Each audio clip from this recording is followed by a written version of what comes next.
నమ్మబడిను. ఎందుకో తెలుసా?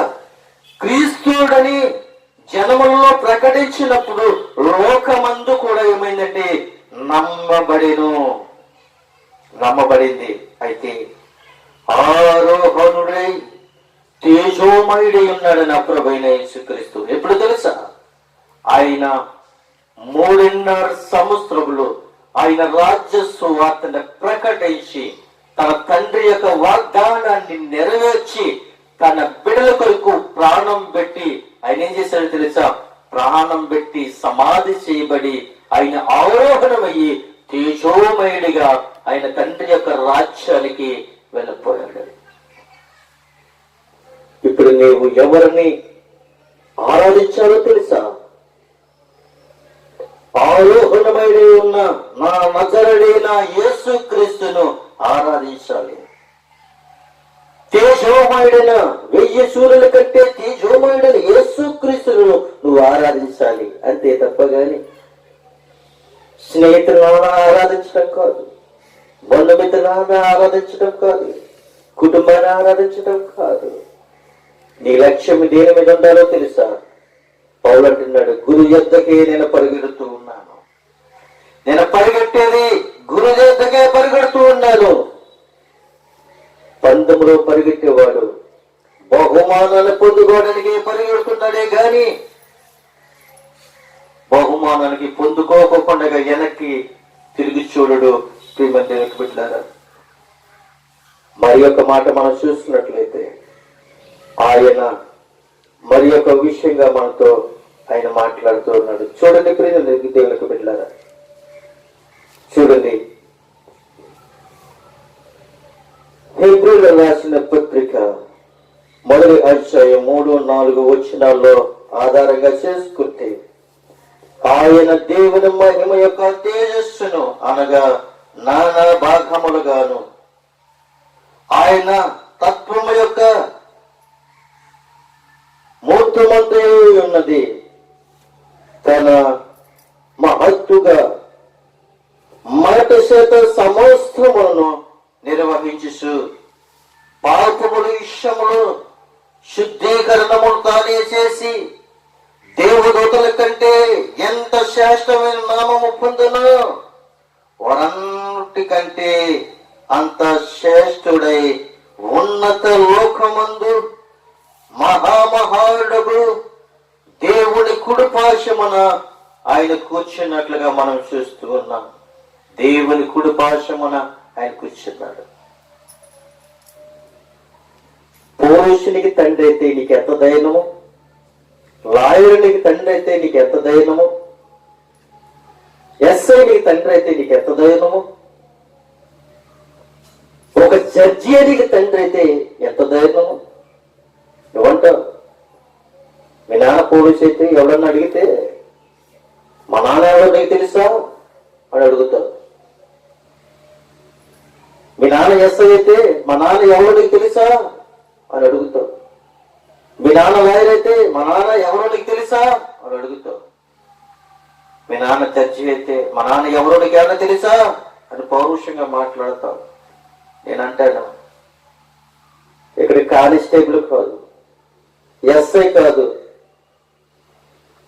జడ్జి కాదు, వీళ్ళందరిని సృష్టించిన సృష్టికర్త నా ప్రభువైన యేసుక్రీస్తు ఎవడో నీకు తెలుసా? ఆయన్ని జీవము కలిగిన దేవుడు, నన్ను నిర్మించిన దేవుడని ఈరోజు నేను సాక్షి చెప్పగలుగుతాను. ఎందుకు తెలుసా? నా దేవుడు నిజమైన దేవుడు, నా దేవుడు సృష్టికర్త, ఈ సృష్టిని సృష్టించిన సృష్టికర్త అని నేను ముఖాముఖిగానే సాక్ష్యం చెప్పగలను. ఎవరో తెలుసా? ఎవరో తెలుసా? మా తాత నెంబరు, మా తాత ఎమ్మెల్యే, ఎవరికి అవసరం ఇవి? వీళ్ళందరూ సృష్టించింది నా ప్రభువైన యేసుక్రీస్తే. నా ప్రభు సృష్టించింది అధికారుల కొరకు ప్రార్థన చేయమన్నాడు, దేశం కొరకు ప్రార్థన చేయమన్నాడు, సమాజం కొరకు ప్రార్థన చేయమన్నాడు, ఆపదలు ఉన్న వారి కొరకు ప్రార్థన చేయమన్నాడు, రోగుల కొరకు ప్రార్థన చేయమన్నాడు, కుటుంబ సమస్యలు కనుక ప్రార్థన చేయమన్నాడు. నా తండ్రి నాకు ఇచ్చిన అధికారం ఏంటో తెలుసా? ఆయన నా పక్షాన్ని ఉండి ఆయన నా ద్వారాగా అద్భుత కార్యాలు చేస్తున్న నిజమైన దేవుడు నా ప్రభువైన యేసుక్రీస్తు అని నేను నీతో ముఖాముఖిగా నీతో నేను మాట్లాడుతూ ఉన్నాను. నమ్మి బాప్తిష్యం పొందినవాడు రక్షింపబడతాడు రాదు నది. నమ్మి బాప్తిష్యం పొందుకున్నవాడు రక్షింపబడతాడు. నమ్మని వాడికి శిక్ష తప్పదు. ఎందుకంటే చెప్పిన బిడ్డలారా, మత్తయి సువార్త 3:16 ఆధారంగా మనం చూసినట్లయితే యేసు బాప్తిసం పొందిన వెంటనే నీళ్ళ నుండి ఒడ్డుకి వచ్చును, ఇదిగో ఆకాశము తెరవబడిను.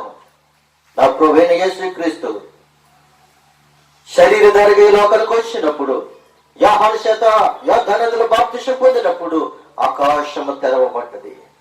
ఆకాశం తెరవబడటమే కాదు, దేవుని ఆత్మ పౌరమునే దిగివచ్చి తన మీదకు వచ్చుట మనము చూస్తున్నాం. అక్కడ ఉన్న ప్రజలు చూశారు, యోహాను చూశాడు. అప్పుడు అంటున్నాడు, ప్రభువైన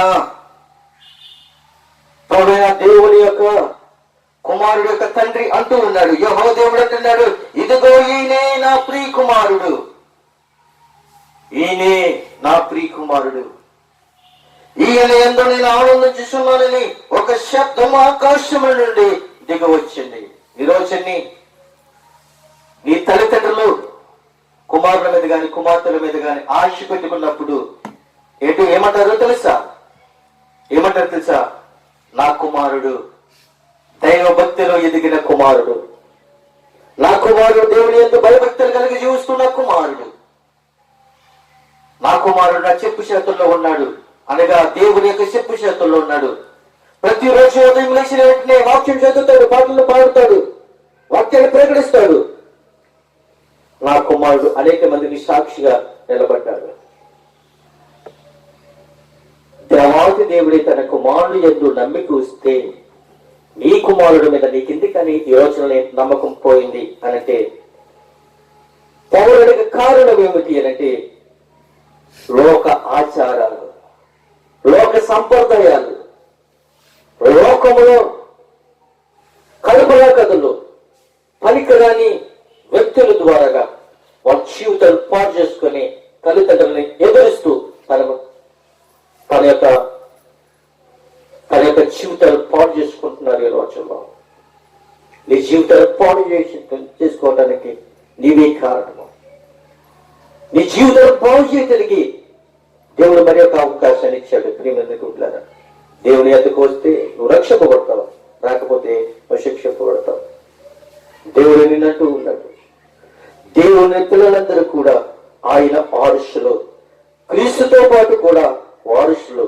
అయితే శ్రమలలో మనం ఆయనతో పాలువారమవుతాము. అంతేకాదు మన భవిష్యత్తు గమ్యంతో కూడా ఆయన మహిమలో ఉన్నట్లుగా మనము ఉండాలి. అయితే ప్రియమందులకు బిడ్డారా, మనము పిల్లలమైతే వారసులము అనగా దేవుని వారసులము అని ఈ యొక్క అంశం మీద మనము ఈ రోజునే నేర్చుకున్నాం.